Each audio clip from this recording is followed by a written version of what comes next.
Dear students, good morning, आदाब, नमस्ते। मैं जाकिर हुसैन, सहायक आचार्य श्री गोविंद गुरु राजकीय महाविद्यालय बांसवाड़ा। आज मैं आप सभी के सामने एमए फाइनल के अंतर्गत चलने वाले paper sociology of change and development के अंतर्गत आने वाले एक प्रकरण सामाजिक प्रगति को समझाने के लिए या इसका अध्ययन करवाने के लिए हाजिर हुआ हूँ। इस सामाजिक प्रगति के बारे में पार्ट 1 में हमने सामाजिक प्रगति का अर्थ और इसकी विशेषताओं को जान लिया था। आज हम सामाजिक प्रगति के कुछ मापदंड और सामाजिक प्रगति में सहायक जो दशाएं हैं उनके बारे में जानने का प्रयास करेंगे। तो सबसे पहले हम एक बार फिर से सामाजिक प्रगति का जो पार्ट फर्स्ट हमने पढ़ा था उसके बारे में थोड़ा सा रिवाइज कर लें। तो सामाजिक प्रगति है क्या? तो सामाजिक प्रगति जो है वह सामाजिक परिवर्तन का ही एक ढंग है, या सामाजिक प्रगति को हम एक ऐसी प्रक्रिया कह सकते हैं जिसके अंतर्गत वांछित लक्ष्यों को प्राप्त करने के लिए व्यक्ति द्वारा चेतनशील अवस्था में प्रयत्न किए जाते हैं। यानी कि सामाजिक प्रगति के अंतर्गत कोई भी व्यक्ति जो उसने लक्ष्य बना रखा है उसके लिए वह जानबूझकर प्रयास करता है, अनजाने में ही सामाजिक प्रगति नहीं होती। सामाजिक प्रगति अधिकांशतः समाज द्वारा स्वीकृत लक्ष्यों को अपनाने पर ही होती है, लेकिन कुछ व्यक्ति या अपवाद स्वरूप कुछ लोग ऐसे भी होते हैं जो समाज द्वारा अस्वीकृत लक्ष्यों को सीखते हैं और वह भी उनकी सामाजिक प्रगति ही कहलाती है, लेकिन वह नकारात्मक सामाजिक प्रगति है।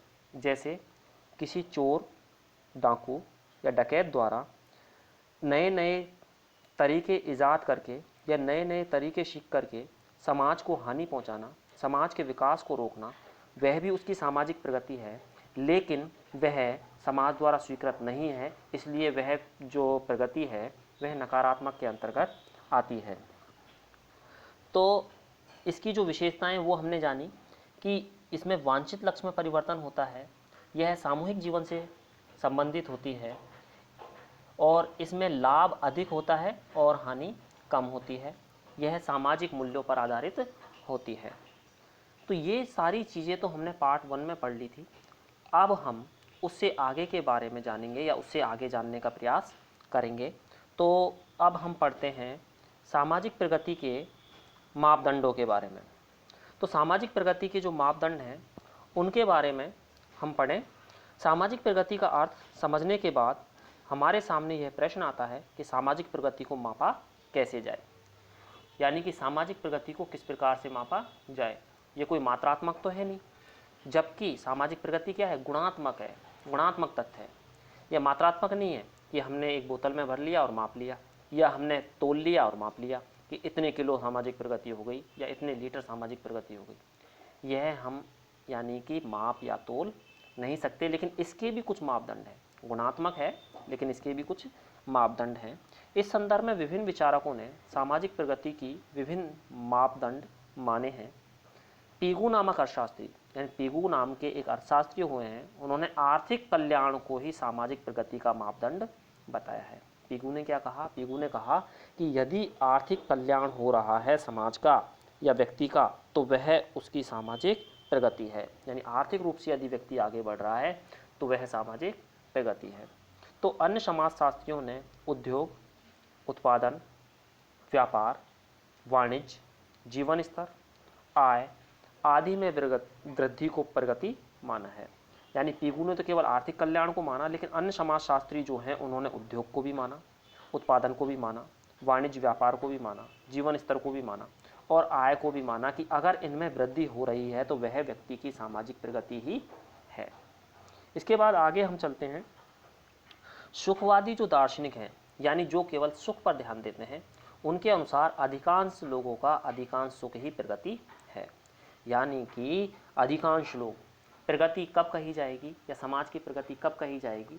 जब अधिकांश लोग अधिकतर रूप से सुखी हैं या अधिकतर लोग सुखी हैं, तब वह सामाजिक प्रगति कही जाएगी।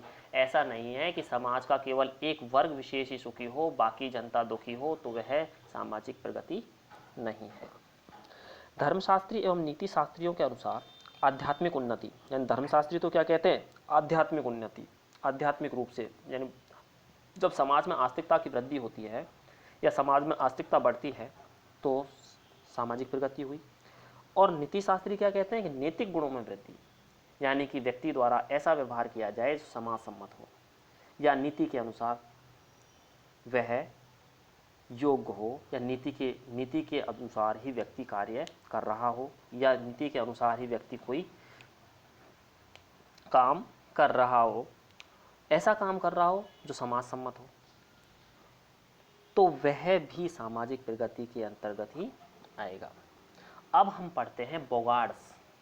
बोगार्ड्स ने प्रगति के 14 मापदंडों का उल्लेख किया है, यानी कि बोगार्ड्स एक समाजशास्त्री हुए हैं और उन्होंने सामाजिक प्रगति के 14 मापदंड बताए हैं। नंबर 1, सार्वजनिक हित के लिए प्राकृतिक स्रोतों का लाभकारी उपयोग ही सामाजिक प्रगति है। यानी सार्वजनिक हित, पूरी जनता के हित में यदि प्राकृतिक स्रोतों का प्रयोग किया जा रहा है तो वह सामाजिक प्रगति ही है। और वो जो प्रयोग किया जा रहा है वो लाभकारी, ऐसा नहीं है कि सार्वजनिक क्षेत्र, सार्वजनिक हित के लिए जो प्राकृतिक स्रोत हैं उनका प्रयोग तो हम कर रहे हैं, लेकिन वो समाज के लिए अलाभकारी है, यानी कि उससे समाज को लाभ नहीं हो रहा है, तो वह सामाजिक प्रगति नहीं है। दूसरा है शारीरिक व मानसिक दृष्टि से अधिक स्वस्थ व्यक्तियों का होना।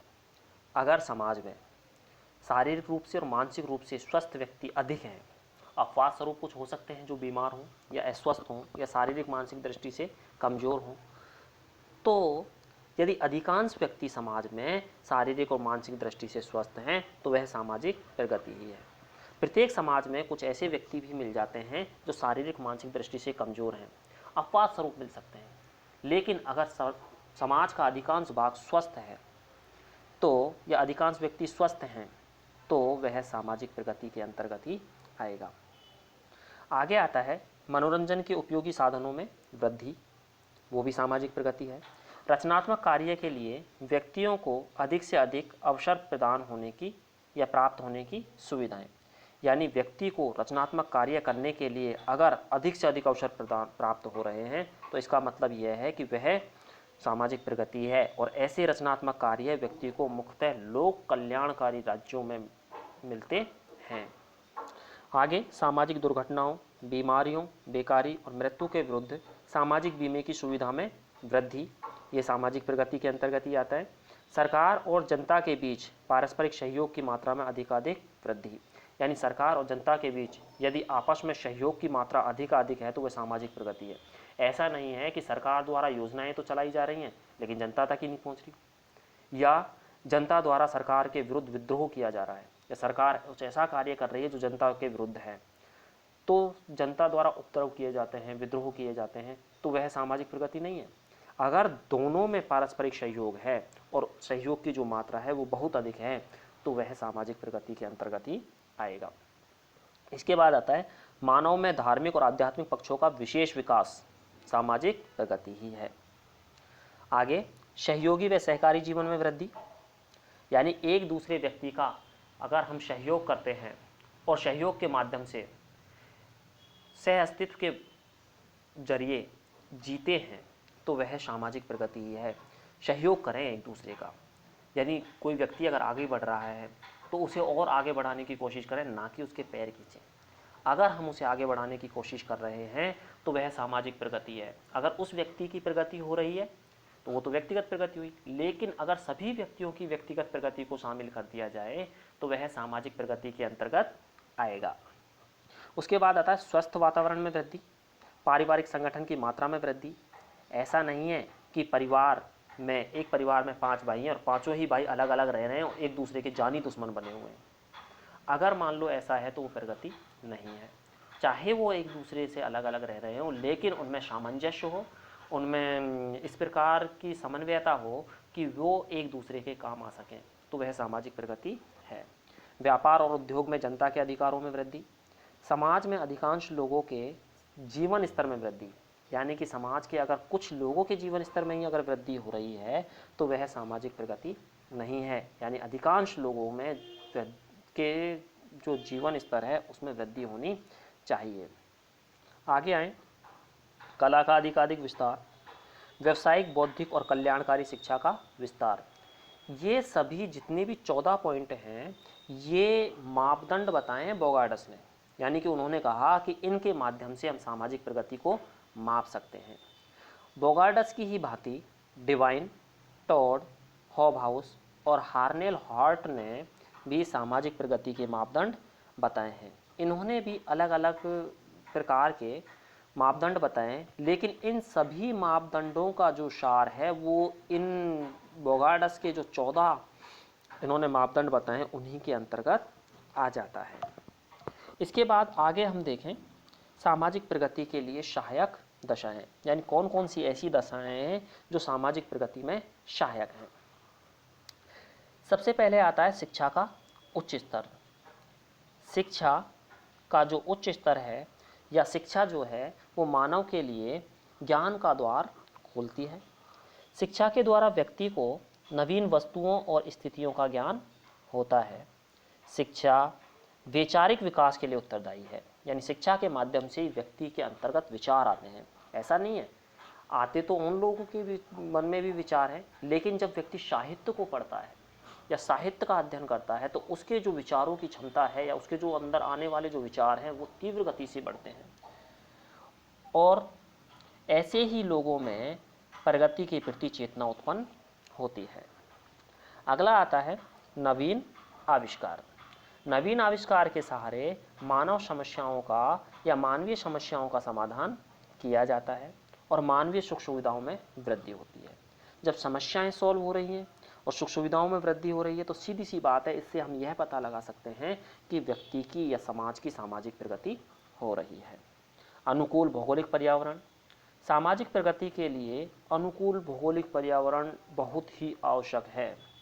जिन देशों में प्राकृतिक स्रोत, खनिज पदार्थ की बहुलता होती है वह अधिक प्रगति करते हैं या उस देश के जो नागरिक हैं अधिक प्रगति करते हैं, और जिनमें इनका अभाव होता है वो इतनी मात्रा में प्रगति नहीं कर पाते जितनी मात्रा में साधन संपन्न लोग करते हैं। दूसरी बात यह हमारे सामने आती है कि अगर उन्हें साधन संपन्न होते हैं तो उन्हें अपना जीवन यापन या प्रगति करने में ज़्यादा कठिनाइयों का सामना नहीं करना पड़ता, बजाय उन लोगों के जो साधन संपन्न नहीं होते। इसके बाद आता है स्वतंत्रता और समानता। स्वतंत्रता और समानता भी सामाजिक प्रगति में सहायक है। स्वतंत्र देशों के जो नागरिक हैं वो सामाजिक प्रगति तीव्र गति से करते हैं, और जो परतंत्र देश हैं या जो गुलाम देश हैं, गुलाम देश थे, उन देशों के नागरिक अपनी सामाजिक प्रगति तो दूर की बात है वो खुद की प्रगति भी नहीं कर पाते, क्योंकि वो गुलाम हैं और उन्हें अपने शासक देश के प्रति या अपने जो शासक हैं उनके प्रति उन्हें आस्था रखनी पड़ती है। और यही बात हम तानाशाह के अंतर्गत भी कह सकते हैं कि तानाशाह जो लोग हैं वो व्यक्तिगत प्रगति या सामाजिक प्रगति को रोकते हैं। वो नहीं चाहते कि समाज आगे बढ़े। अगर समाज आगे बढ़ेगा, शिक्षित होएगा, तो उससे सीधा सीधा असर उनकी तानाशाही पर पड़ेगा और उनकी जो सत्ता है उसको खतरा पैदा होगा। आत्मविश्वास। आत्मविश्वास भी सामाजिक प्रगति में सहायक है। सामाजिक प्रगति के लिए समाज के जो व्यक्ति हैं उनमें आत्मविश्वास का होना बहुत ज़रूरी है, क्योंकि आत्मविश्वास के माध्यम से ही व्यक्ति सामाजिक प्रगति कर सकता है और इसके अभाव में कोई भी समाज प्रगति नहीं कर सकता। राजनीतिक स्थिरता। सामाजिक प्रगति के लिए राजनीतिक स्थिरता का होना बहुत ज़रूरी है। अगर राजनीतिक स्थिरता नहीं होगी तो जब राज्य ही स्थिर नहीं है तो प्रगति कैसी, तो प्रगति व्यक्ति कैसे कर सकता है, क्योंकि उसका अधिकांश ध्यान अपने दैनिक आवश्यकताओं की पूर्ति में लगा होगा, और यदि राज्य स्थिर है तो उसे ज़्यादातर समय अपनी प्रगति में ही देने को मिलेगा। इसके बाद आता है नैतिक चरित्र। नैतिक चरित्र ही सामाजिक प्रगति की कुंजी है, यानी कि सामाजिक प्रगति की जो चाबी है वो नैतिक चरित्र ही है। जहाँ के लोग भ्रष्ट, अन्यायी और अनैतिक हों वे कोई प्रगति नहीं कर सकते। 2 महायुद्धों में बर्बाद होने के बावजूद भी जापान ने अत्यधिक प्रगति की है, क्योंकि वह नैतिकता या राष्ट्रीय चरित्र बहुत इम्पोर्टेंट है। भारत में सामाजिक प्रगति में नैतिक और राष्ट्रीय चरित्र का अभाव सबसे बड़ी बाधा है। हालांकि हमारे यहाँ नैतिक चरित्र है या राष्ट्रीय चरित्र है, लेकिन वह उत मात्रा में नहीं है जितना कि जापान में है।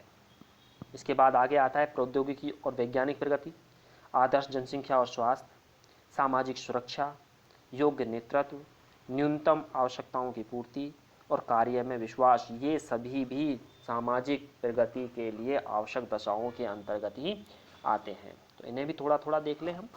प्रौद्योगिक और वैज्ञानिक प्रगति। प्रौद्योगिकी और वैज्ञानिक प्रगति सामाजिक प्रगति के लिए बहुत जरूरी है, यह आवश्यक है। मशीनों के प्रयोग से बड़ी मात्रा में और तीव्र गति से उत्पादन होता है, और उस उत्पादन के कारण व्यक्ति की जो सुख सुविधाएं हैं, उसका जो जीवन यापन है, उसका जीवन स्तर है, वह बदलता है। और जब उसका जीवन यापन या उसकी सुख सुविधाओं में वृद्धि होती है तो वह सामाजिक प्रगति के अंतर्गत ही आता है।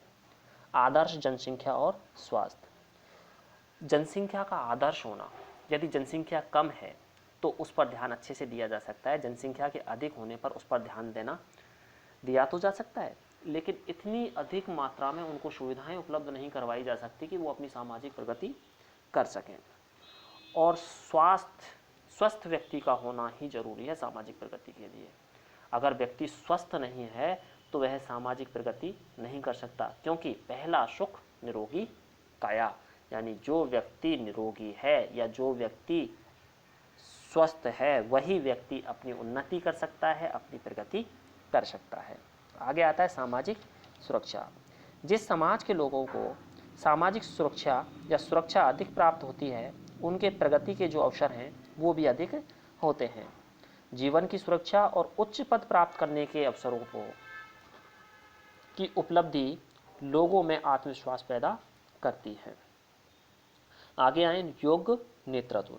जिस देश के नेता समाज के लिए त्याग और बलिदान के लिए तत्पर रहते हैं और सामाजिक हितों को अपने हितों से अधिक प्राथमिकता देते हैं, ऐसे समाज या ऐसे देश तेजी से विकास करते हैं। और जब उनका विकास होता है तो समाज का विकास होता है, जो सामाजिक प्रगति के अंतर्गत आता है। न्यूनतम आवश्यकताओं की पूर्ति, यानी कि न्यूनतम आवश्यकताओं की पूर्ति जब व्यक्ति कर लेता है तो उसे प्रगति करने में आसानी होती है।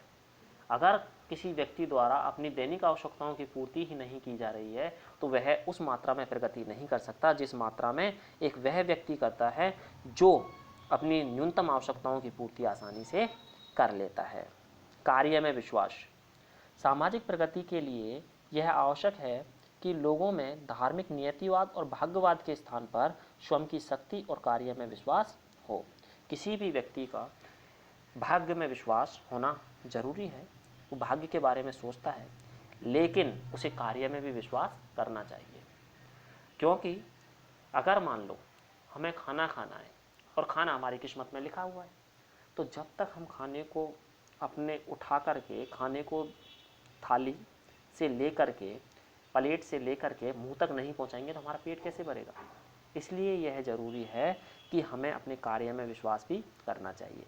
भाग्य जरूरी है, भाग्य में कोई चीज़ लिखी हो सकती है, लेकिन उसके लिए हमें काम करना पड़ेगा, और यदि हम काम करेंगे तो हमारी प्रगति होगी और समाज की भी प्रगति होगी। इस प्रकार आज के इस वीडियो के माध्यम से हमने सामाजिक प्रगति के मापदंड और सामाजिक प्रगति के लिए जो सहायक दशाएं हैं, जो सामाजिक प्रगति में सहायता करती हैं, उनके बारे में जाना। आगे की क्लास में हम सामाजिक परिवर्तन से संबंधित अन्य बातों का अध्ययन करेंगे और यह जानने का प्रयास करेंगे कि सामाजिक परिवर्तन में और क्या क्या हमें पढ़ना है, या सामाजिक परिवर्तन के सिद्धांतों के बारे में ही हम पढ़ लेंगे। तो अगर आपके कुछ समझ में ना आया हो या नहीं आ रहा हो, या किसी टॉपिक में आपको कोई डिफ़िकल्टी आ रही हो, तो आप वीडियो के कमेंट्स बॉक्स में जाकर लिखें। कोशिश करेंगे कि आपकी जो समस्या है उसका समाधान किया जाए। आगे की क्लास जब तक शुरू होती है तब तक के लिए धन्यवाद। आप सभी स्वस्थ रहें। शुक्रिया।